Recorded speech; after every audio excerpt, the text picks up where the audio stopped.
Michael Vey, the prisoner of cell 25, is the topic of our book chat today.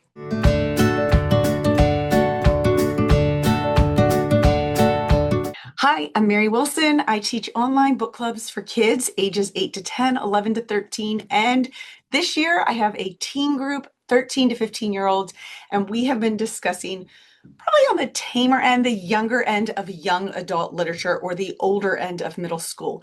And Michael Vey is a very popular series. There are many books in this series. It is worth checking out.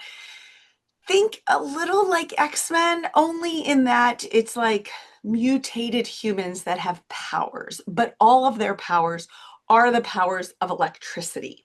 Now, when we did this book in my teen book club, we are using this entire semester to look at the hero's journey through different types of literature. So this one was a little bit more of the traditional kind of fantasy, sci-fi hero's journey, but even in its own way, it was very unique because it takes place in Michael's ordinary world.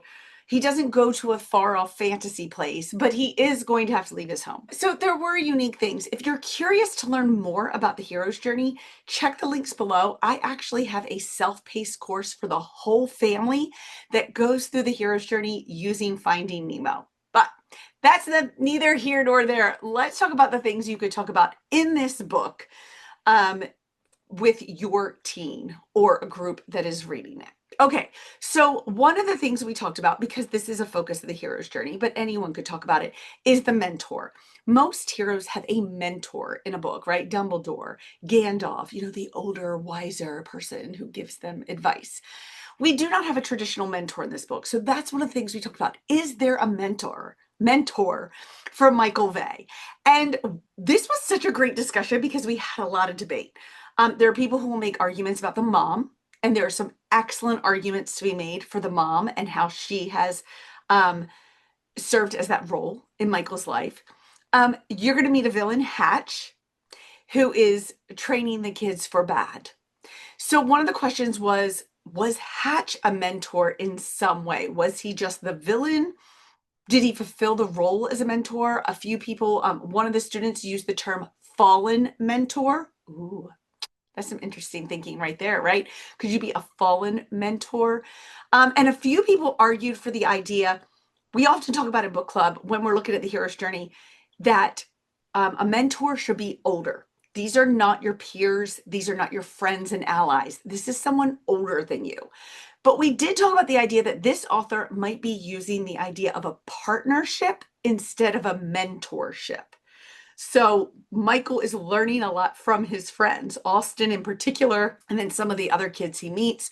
So it was a great thing to debate. And again, in my book club, we like questions that don't have one right answer, right? You want to stretch your thinking, think outside the box, defend your choices. This was such a great book to do that. And that particular question, I saw a lot of great discussion. All right, another thing we talked about is we do not stay with Michael through this whole book. We also have different points of view, and Taylor, one of his very good friends, is another really important point of view. So we talked about what was important about her point of view. How is she different than Michael? What does she contribute to the story that we would not have learned if we had stayed with Michael? So that was a great discussion to have as well. This book has so many themes. So that would be another thing that I would bring up with kids is what does this book teach that we could apply to the world around us, to our own lives? One thing that we discussed was that you are in control of your choices. Only you can control them. You cannot control the choices of others. And you have to make your decisions based on, your morals, values, and beliefs. And we see Michael make some really tough ones. So that was a great theme to discuss. One of the other ones was teamwork. One of the interesting things about this hero story is we never have a moment that our hero achieves the tasks, wins the battle, passes the test completely alone. Whereas in a lot of hero books, our hero at some point is usually pulled alone to face the villain, to face a challenge or test. And in this book, even when Michael's alone in cell 25, he's not. I don't want to give too much away, but there is a way that he is connecting with someone outside of the cell that truly helps him survive that time. And in every test, even the climax at the end, it is always teamwork, the importance of teamwork, relying on others. So I thought that was another great theme in this book. Overall, I think this was a really fun one. It was popular with the students, and I led a mom's book club on this one, and it was popular with the moms. I'm not saying it was everyone's favorite book, but they saw the value in a lot of the things you could discuss from kind of such a fun sci-fi fantasy book. All right. If you need any links to my book clubs, you want to learn more, you can find them in the video below. Thanks for being here.